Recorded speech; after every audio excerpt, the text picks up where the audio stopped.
Hey everybody, Tim here for another review of Doctor Who, story number 239, The Rings of Akhaten.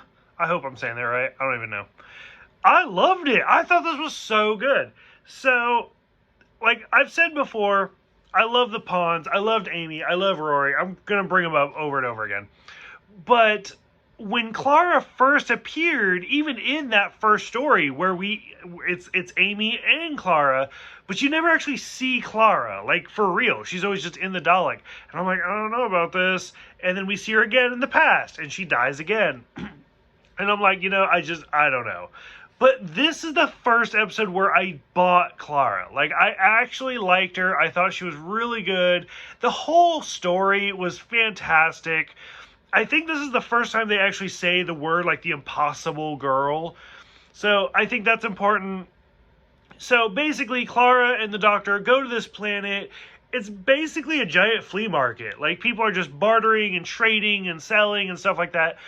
But it's interesting because instead of money, it's emotional connection items. So it's something that you have a connection to. And that's what they're selling, is that connection. I love that. I thought that was great. Which they give a quick shout out where the Doctor talks about how he's been there before. And Clara's like, really? You've been here before? And he's like, yeah, I came here a long time ago with my granddaughter. Obviously a reference to Susan. Still to this day, I'm hoping we see Susan. I hope Carol Ann Ford is still alive.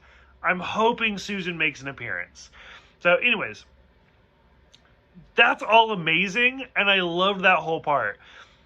The second half of the episode did kind of drag for me, where it's like the Queen of Years, aka Mary, singing the song especially was a little bit over the top for me.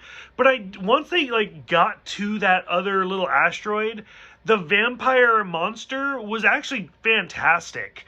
And then like the giant planet monster, which I loved the whole like euphemism going on where she's like, is it big? I've seen bigger. Like, it was so dirty, it was great. And he's like, it's massive! I mean, it kind of reminded me of, like, Ego, for those Marvel fans. Or, for the DC fans, there's also a planet where, Modo? Where, like, the whole planet's a Green Lantern.